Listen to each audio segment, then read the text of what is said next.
The Immortal by Jorge Luis Borges. Solomon saith, there is no new thing upon the earth, so that as Plato had an imagination, that all knowledge was but remembrance, so Solomon giveth his sentence, that all novelty is but oblivion. Francis Bacon, Essays 58. In London, in early June of the year 1929, the rare book dealer Joseph Cartaphilus of Smyrna offered the Princess de Lucing the 6 quarto minor volumes, 1715 to 1720, of Pope's Iliad. The princess purchased them. When she took possession of them, she exchanged a few words with the dealer. He was, she says, an emaciated, grimy man with gray eyes and gray beard and singularly vague features. He expressed himself with untutored and uncorrected fluency in several languages. Within scant minutes, he shifted from French to English and from English to an enigmatic cross between the Spanish of Salonika and the Portuguese of Macau. In October, the princess heard from a passenger on the Zeus that Cartaphilus had died at sea while returning to Smyrna, and that he had been buried on the island of Ios. In the last volume of the Iliad, she found this manuscript. It is written in an English that teems with Latinisms. This is a verbatim transcription of the document.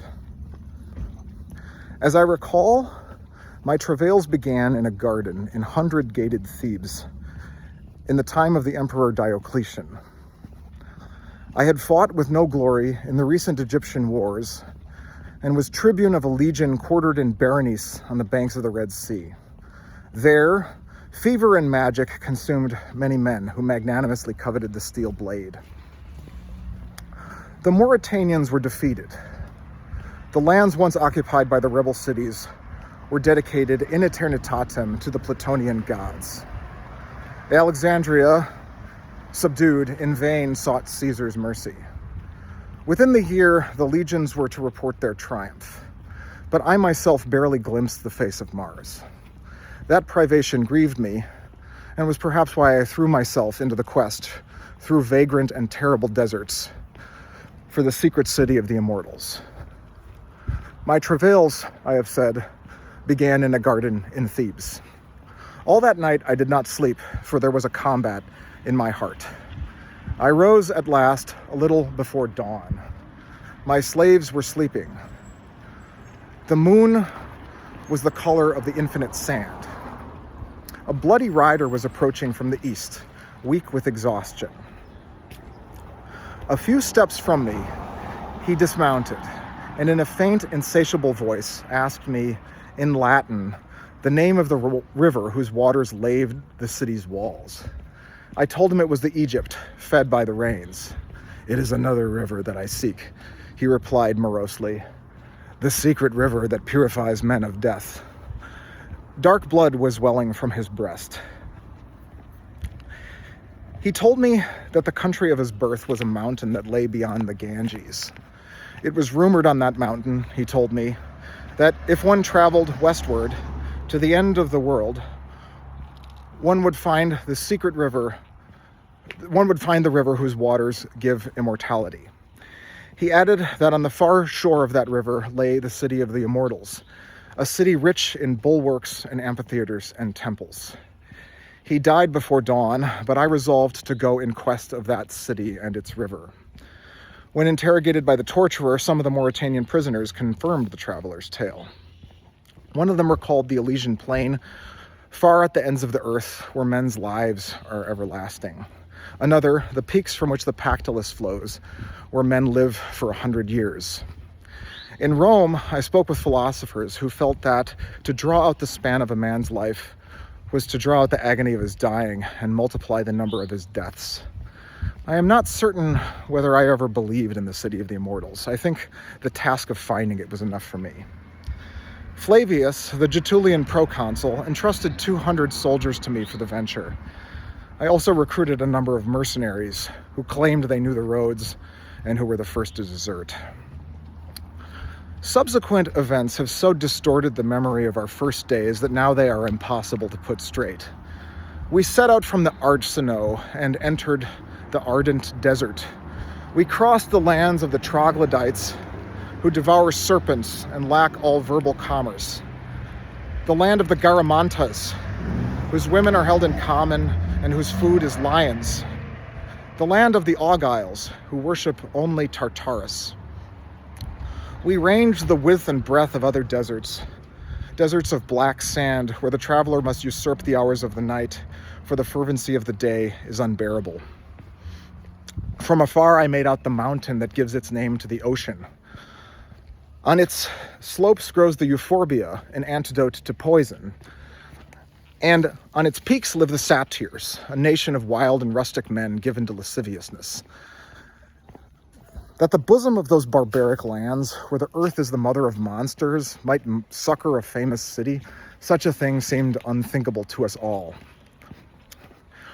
Thus we continued with our march, for to have regressed would have been to dishonor ourselves. Some of the men, those who were most temerarious, slept with their faces exposed to the moon. Soon they burned with fever. With the depraved water of the watering holes, others drank up insanity and death. Then began the desertions. A short time afterward, the mutinies. In repressing them, I did not hesitate to employ severity.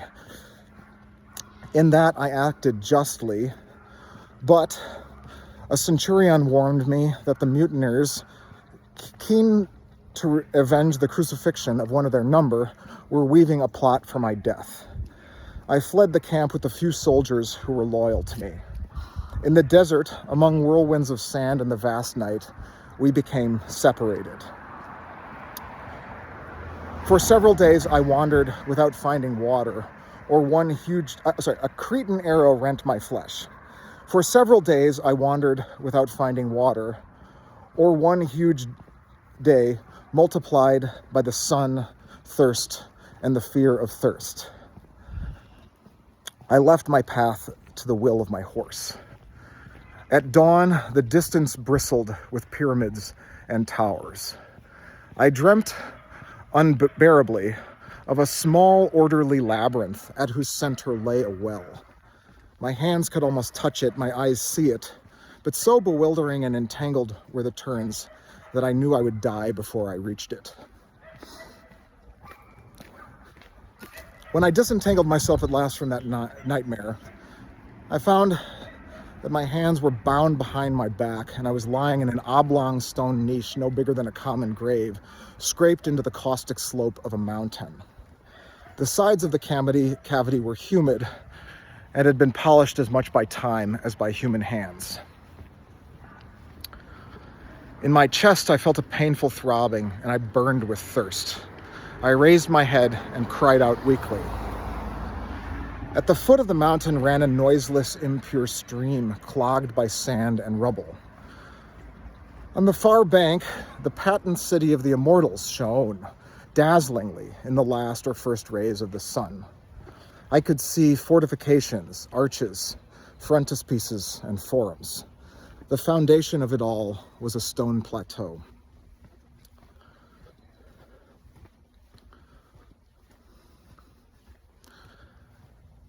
100 or more irregular niches like my own riddled the mountain and the valley. In the sand had been dug shallow holes. Out of those wretched holes, out of the niches, emerged naked men with gray skin and neglected beards. I thought I recognized these men. They belonged to the bestial lineage of the troglodytes, who infest the shorelines of the Persian Gulf and the grottos of Ethiopia. I was surprised neither by the fact that they did not speak, nor by seeing them devour serpents. Urgent thirst lent me temerity. I estimated that I was some 30 paces from the sand. I closed my eyes and threw myself down the mountain, my hands bound behind my back. I plunged my bloodied face into the dark water and lapped at it like an animal. Before I lost myself in sleep and delirium once more, I inexplicably repeated a few words of Greek, those from Zelaya, wealthy Trojans who drink the water of dark Aesbos.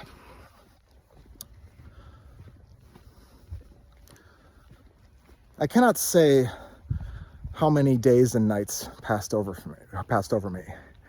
In pain, unable to return to the shelter of the caverns, naked on the unknown sand, I let the moon and the sun cast lots for my bleak fate. The troglodytes, childlike in their barbarity, helped me neither survive nor die. In vain did I plead with them to kill me. One day, with the sharp edge of a flake of rock, I severed my bonds. The next, I stood up and was able to beg or steal. I, Marcus Flaminius Rufus, military tribune of one of the legions of Rome, my first abominable mouthful of serpent's flesh. Out of avidity to see the immortals, to touch that more than human city, I could hardly sleep. And, as if the troglodytes could divine my goal, they did not sleep either. At first I presumed they were keeping a watch over me. Later, I imagined that my uneasiness had communicated itself to them, as dogs can be infected in that way. For my departure from the barbarous village, I chose the most public of times, sunset, when almost all the men emerged from their holes and crevices in the earth and gazed out unseeingly toward the west. I prayed aloud, less to plead for divine favor than to intimidate the tribe with articulate speech. I crossed the stream bed clogged with sandbars and turned my steps toward the city. 2 or 3 men followed me confusedly. They were of short stature, like others of that species, and inspired more revulsion than fear. I had to skirt a number of irregular pits that I took to be ancient quarries. Misled by the city's enormous size, I had taken it to be much nearer. Toward midnight, I set my foot upon the black shadow, bristling with idolatrous shapes upon the yellow sand of the city's wall. My steps were halted by a kind of sacred horror. So abhorred by mankind are novelty in the desert that I was cheered to note that one of the troglodytes had accompanied me to the last. I closed my eyes and waited, unsleeping, for the dawn. I have said that the city was builded on a stone plateau. That plateau, with its precipitous size, was as difficult to scale as the walls. In vain did my weary feet walk round it. The black foundation revealed not the slightest irregularity, and the invariance of the walls proscribed even a single door. The force of the day drove me to seek shelter in a cavern. Toward the rear, there was a pit. Out of the pit, out of the gloom below, rose a ladder. I descended the ladder and made my way through a chaos of squalid galleries to a vast, indistinct circular chamber. 9 doors opened into that cellar-like place. 8 led to a maze that returned deceitfully to the same chamber. The 9th led through another maze to a second circular chamber identical to the first. I cannot say how many chambers, I am not certain how many chambers there were. My misery and anxiety multiplied them.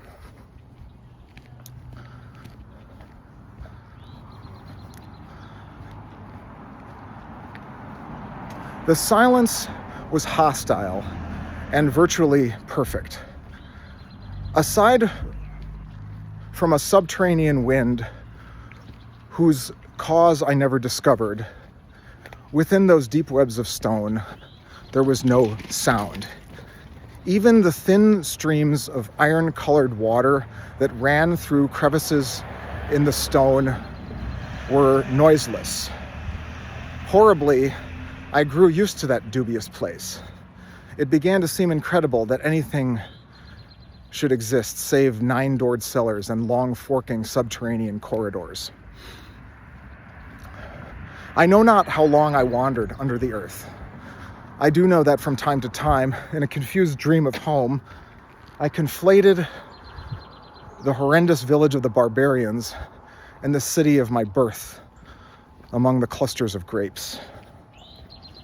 At the end of one corridor, a not unexpected wall blocked my path, and a distant light fell upon me. I raised my dazzled eyes. Above, vertiginously high above, I saw a circle of sky so blue it was almost purple. A series of metal rungs led up the wall. Weariness made my muscles slack, but I climbed that ladder, only pausing from time to time to sob clumsily with joy. Little by little, I began to discern friezes and the capitals of columns, triangular pediments and vaults, confused glories carved in granite and marble.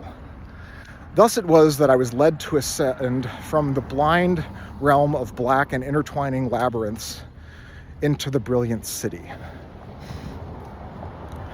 I emerged into a kind of small plaza. A courtyard might better describe it. It was surrounded by a single building of irregular angles and varying heights. It was to this heterogeneous building that the many cupolas and columns belonged.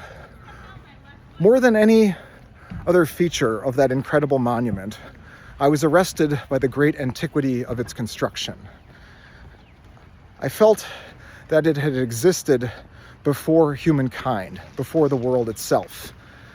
Its patent antiquity, though somehow terrible to the eyes, seemed to accord with the labor of immortal artificers.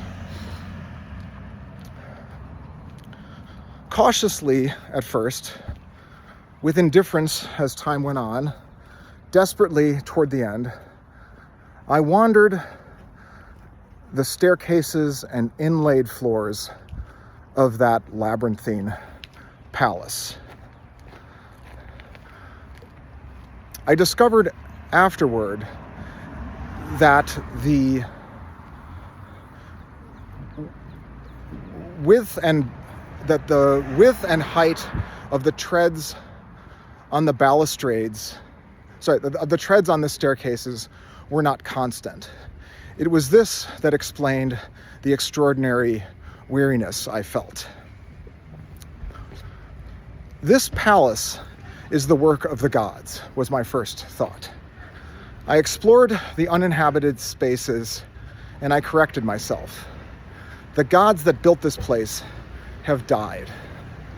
Then I reflected upon its peculiarities and told myself, the gods that built this place were mad.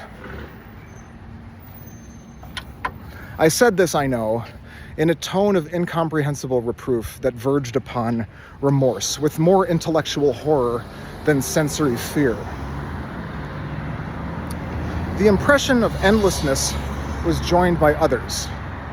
The impression of great antiquity was joined by others. The impression of endlessness, the impression of oppressiveness and horror, the sensation of oppressiveness and horror, the sensation of complex irrationality.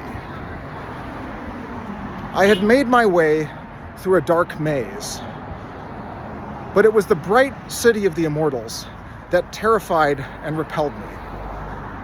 A maze is a house built purposely to confuse men. Its architecture, prodigal in symmetries, is made to serve that purpose. In the palace that I imperfectly explored, the architecture had no purpose. There were corridors that led nowhere, unreachably high windows, grandly dramatic doors that opened onto monk-like cells or empty shafts. Incredible upside-down staircases with upside-down treads and balustrades. Other staircases, clinging airily to the side of a monumental wall, petered out after 2 or 3 landings in the high gloom of the cupolas, arriving nowhere. I cannot say whether these are literal examples I have given. I do know that for many nights they plagued my troubled dreams. I can no longer say whether any given feature is a faithful transcription of reality or one of the shapes unleashed by my nights.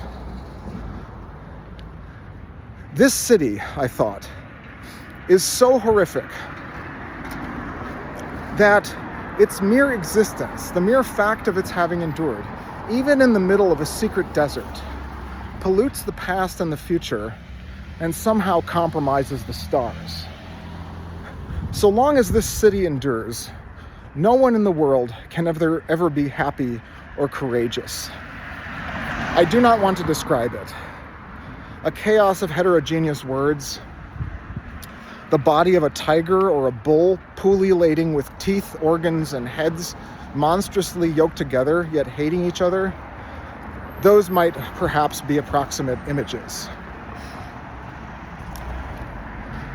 I cannot recall the stages by which I returned, nor my path through the dusty human crypts.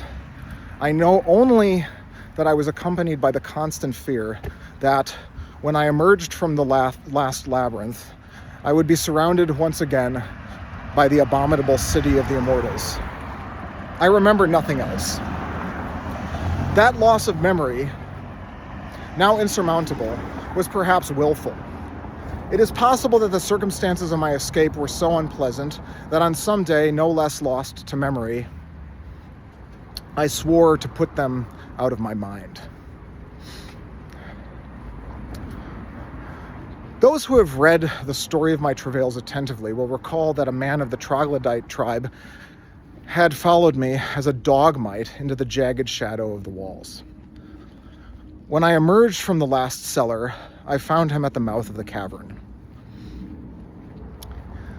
He was lying in the sand, clumsily drawing and rubbing out a row of symbols that resembled those letters in a dream one is just on the verge of understanding when they merge and blur. At first I thought that this was some sort of barbaric writing, but then I realized that it was absurd to imagine that men who had never learned to speak should have invented writing, nor did any one of the shapes resemble any other, a fact that ruled out or made quite remote the possibility that they were symbols. The man would draw them, look at them, and correct them. Then suddenly, as though his game irritated him, he would rub them out with his palm and forearm. He looked up at me, though he seemed not to recognize me. Still, so great was the relief I felt, or so great, so terrible had my loneliness been, that I actually thought that this primitive troglodyte, looking up at me from the floor of a cave, had waited for me.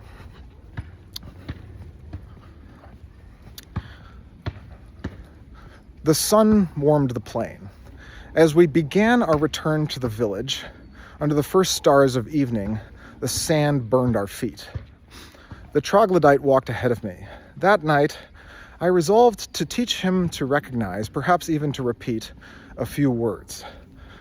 Dogs and horses, I reflected, are able to do the first. Many birds, such as the Caesar's nightingale, can do the second. However scant a man's reasoning, it will always be greater than that of... however scant a man's understanding, it will always be greater than that of unreasoning beasts. The troglodyte's lowly birth and condition recalled to my memory the image of Argos, the moribund old dog of the Odyssey. So I gave him the name Argos and tried to teach it to him. Time and again, I failed. No means I employed, no severity, no obstinacy of mine availed. Motionless, his eyes dead, he seemed not even to perceive the sounds I was attempting to impress upon him. Though but a few steps from me, he seemed immensely distant. Lying in the sand like a small battered sphinx carved from lava, He allowed the heavens to circle in the sky above him from the first dusky light of morning to the last dusky light of night. It seemed simply impossible that he had not grasped my intention. I recalled that it is generally believed among the Ethiopians that monkeys deliberately do not speak so that they will not be forced to work. I attributed Argos's silence to distrust or fear. From that vivid image, I passed on to others, even more extravagant. I reflected that Argos and I lived our lives in separate universes. I reflected that our perceptions were identical, but Argos combined them differently than I, constructed from them different objects. I reflected that perhaps for him there were no objects, but rather a constant, dizzying play of swift impressions. I imagined a world without memory, without time. I toyed with the possibility of a language that had no nouns, a language of impersonal verbs or undeclinable adjectives. In these reflections, many days went by, and with the days, years, until one morning, something very much like joy occurred. The sky rained slow, strong rain. Nights in the desert can be frigid, but that night had been like a cauldron. I dreamed that a river in Thessaly, into whose waters I had thrown back a golden fish, was coming to save me. I could hear it approaching over the red sand and the black rock. A coolness in the air and the scurrying sound of rain awakened me. I ran out naked to welcome it. The night was waning. Under the yellow clouds, the tribe, as joyously as I, was offering itself up to the vivid torrents in a kind of ecstasy. They reminded me of Corybantes, possessed by the god. Argos, his eyes fixed on the Empyrean, was moaning. Streams of water rolled down his cheek. Not just water, but also, I later learned, tears. "Argos!" I cried. "Argos!"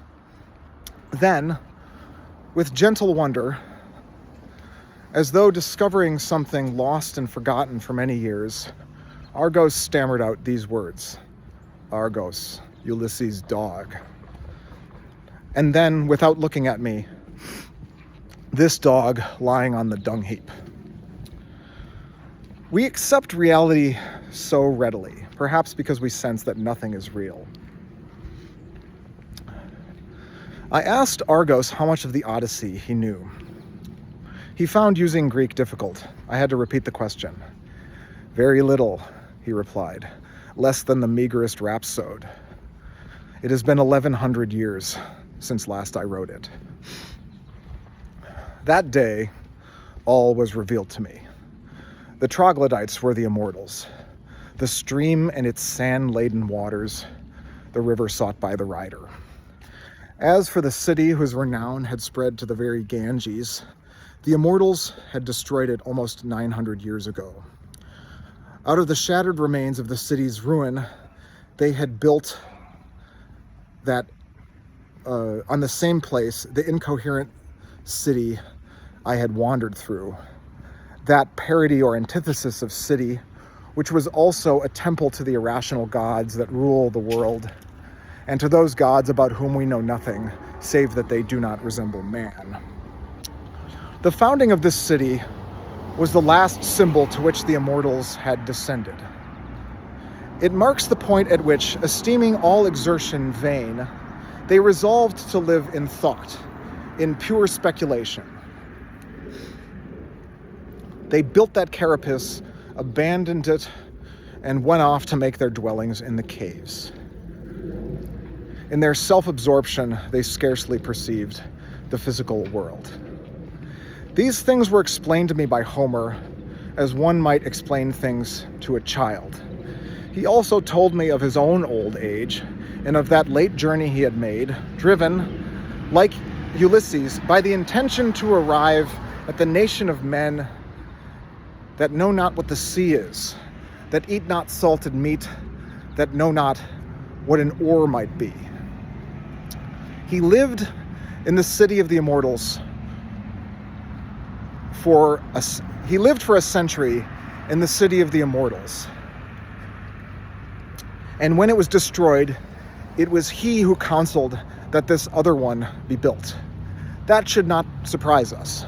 It is rumored that, after singing of the war of the Ilion, he sang of the war of the frogs, between the frogs and rats. He was like a god who created first the cosmos and then chaos. There is nothing very remarkable about being immortal. With the exception of mankind, all creatures are immortal, for they know nothing of death. What is divine, terrible, and incomprehensible is to know oneself immortal. I have noticed that, in spite of religion, the conviction as to one's own immortality is extraordinarily rare.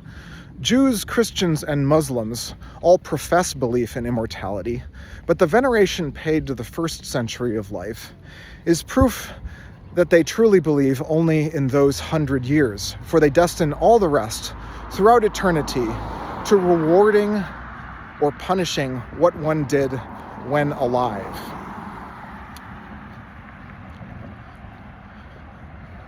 In my view, the wheel conceived by certain religions in Hindustan is much more plausible.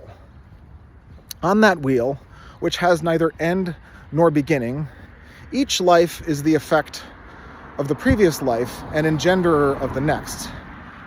Yet no one life determines the whole. Taught by centuries of living, the Republic of Immortal Men had achieved a perfection of tolerance, almost of disdain.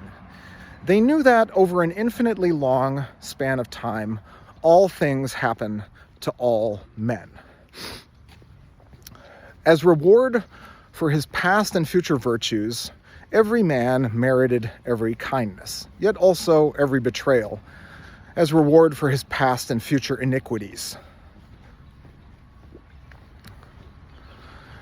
Much as the way in games of chance heads and tails tend to even out, so cleverness and dullness cancel and correct each other.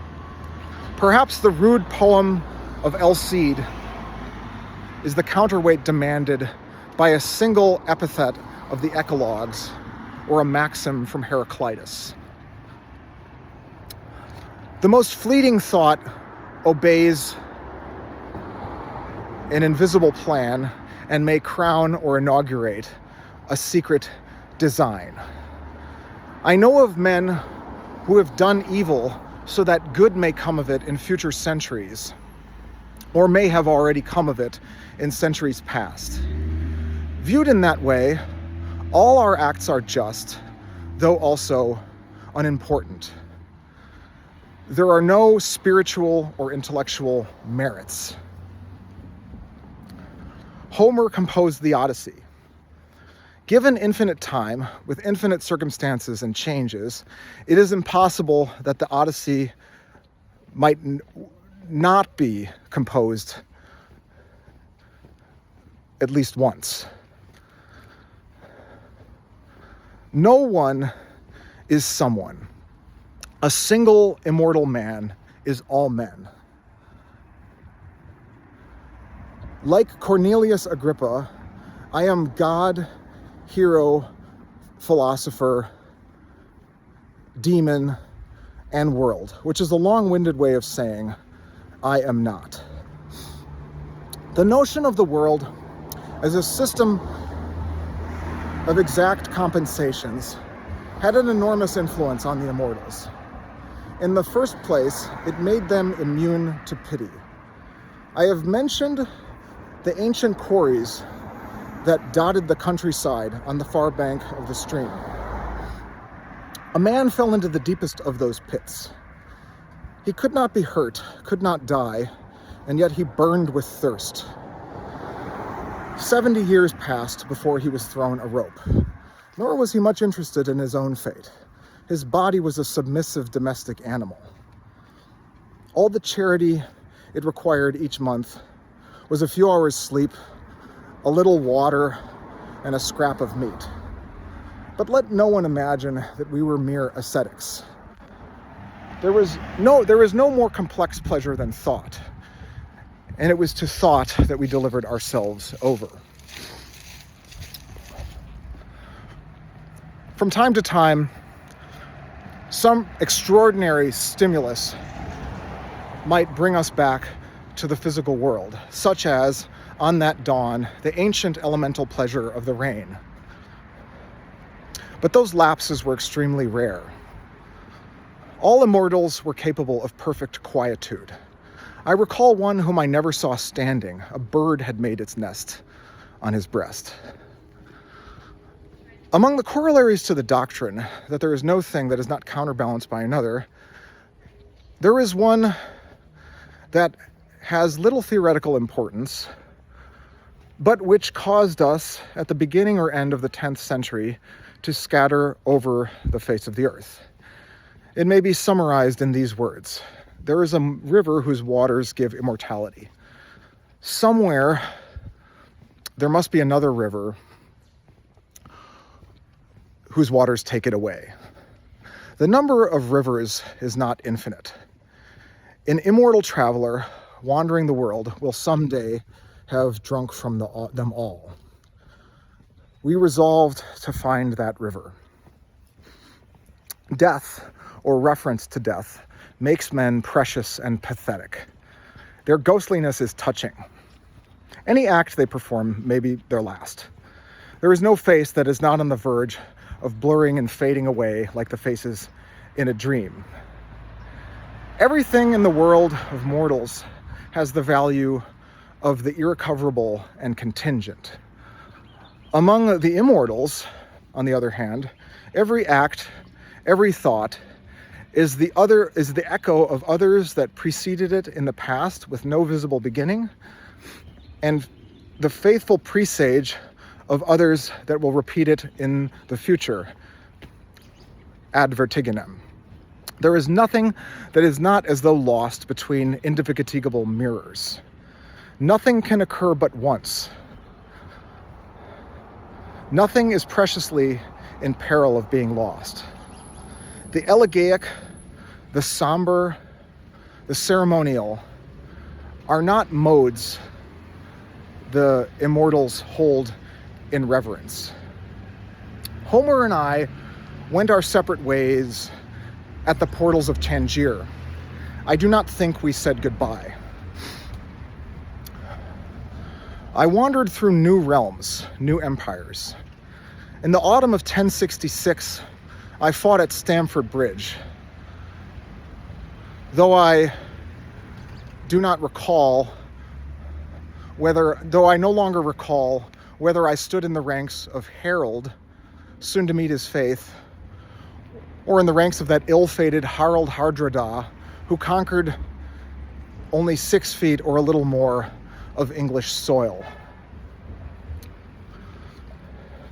In the 7th century of the Hegira, on the outskirts of Bulak, I transcribed with deliberate calligraphy, in a language I have forgotten, in an alphabet I know not, the 7 voyages of Sinbad and the story of the city of brass. In a courtyard of the prison in Samarkand, I often played chess. In Bikaner, I have taught astrology, as I have in Bohemia. In 1638, I was in Koloshvar, and later in Leipzig. In Aberdeen, in 1714, I subscribed to the 6 volumes of Pope's Iliad. I know that I often perused them with delight. In 1729, or thereabouts, I discussed the origins of that poem with a professor of rhetoric whose name I believe was Giambattista.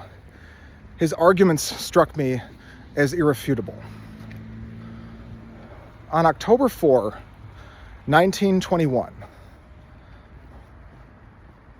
the Patna, which was taking me to Bombay, ran aground in a harbor on the Eritrean coast. Footnote. Part of the manuscript is scratched out just here. The name of the port may have been erased. I disembarked. There came to my mind other mornings long in the past when I had also looked out over the Red Sea, when I was a Roman tribune and fever and magic and inactivity consumed the soldiers. Outside the city, I found a spring. I saw a spring. Impelled by habit, I tasted its clear water. As I scaled the steep bank beside it,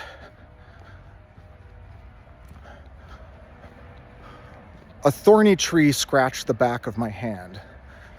The unaccustomed pain was exceedingly sharp. Incredulous, speechless, and in joy, I marveled at the precious formation of a slow drop of blood. I am once more mortal, I told myself over and over. Once again, I am like all other men. That night, I slept until daybreak. A year has passed, and I reread these pages. I can attest that they do not stray beyond the bounds of truth, though in the first chapter, and even in certain paragraphs of others, I believe I detect a certain falseness. That is due perhaps to an overemployment of circumstantial detail, a way of writing I learned from poets. It is a procedure that infects everything with falseness, for there may be a wealth of details in the event, but not in memory. I believe nonetheless that I have discovered a more inward and private reason. I will reveal it. It does not matter that I may be deemed a fantast. The story I have told seems unreal because the experiences of two different men are intermingled in it. In the first chapter, the horseman wishes to know the name of the water that runs beside the walls of Thebes. Flaminius Rufus, who had bestowed upon that city the epithet 100-gated, tells him that the river is the Egypt.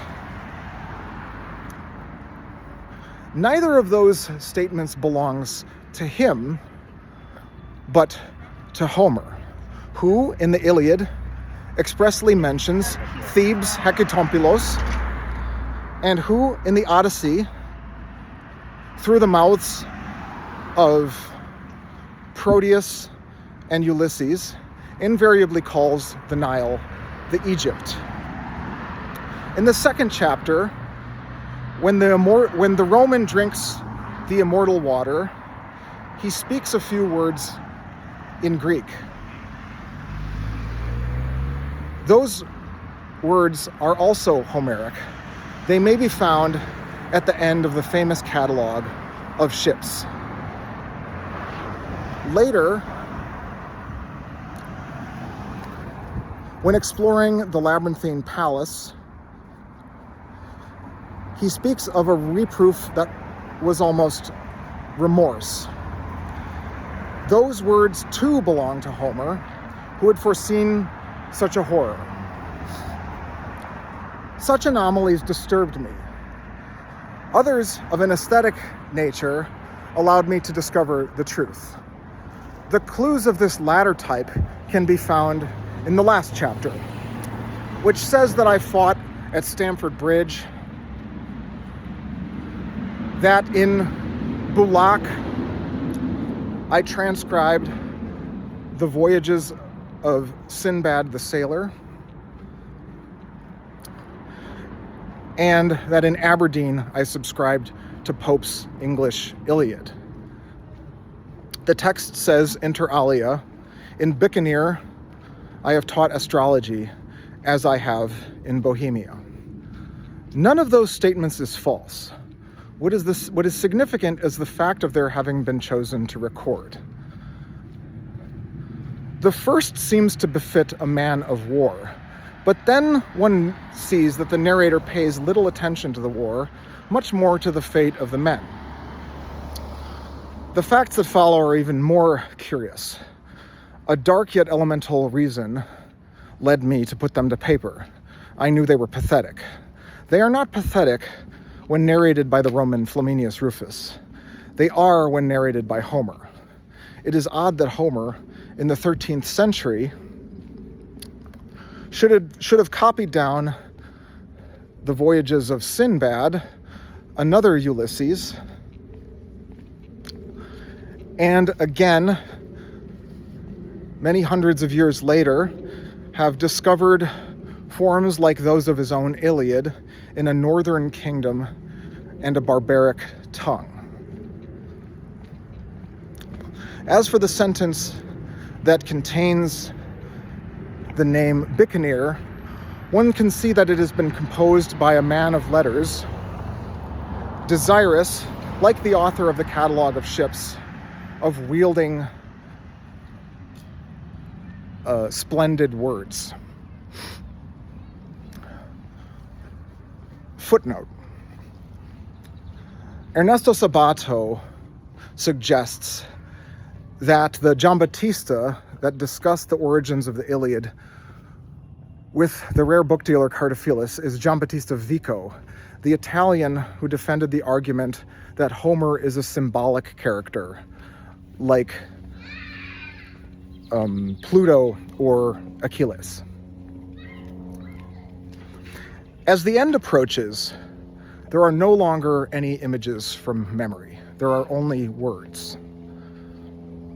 It is not strange that time may have confused those that once portrayed me with those that were symbols of the fate of the person that accompanied me for so many centuries. I have been Homer. Soon, like Ulysses, I shall be nobody. Soon, I shall be all men. I shall be dead. Postscript, 1950. Among the commentaries inspired by the foregoing publication, the most curious, if not most urbane, is biblically titled A Coat of Many Colors, Manchester, 1948. It is the work of the supremely perseverant pen of Dr. Nahum Cordovero and contains some 100 pages. It speaks of the Greek anthologies, of the anthologies of late Latin texts, of that Ben Jonson who defined his contemporaries with excerpts from Seneca, of Alexander Ross's Virgilius Evangelizans, of the artifices of George Moore and Eliot, and finally, of the tale attributed to the rare book dealer Joseph Cartaphilus.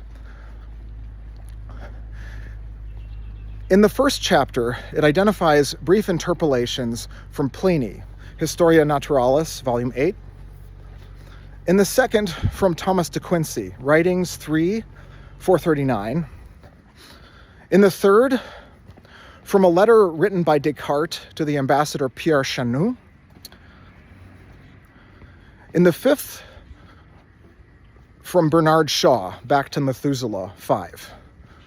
From those intrusions or thefts, it concludes that the entire document is apocryphal. To my way of thinking, that conclusion is unacceptable.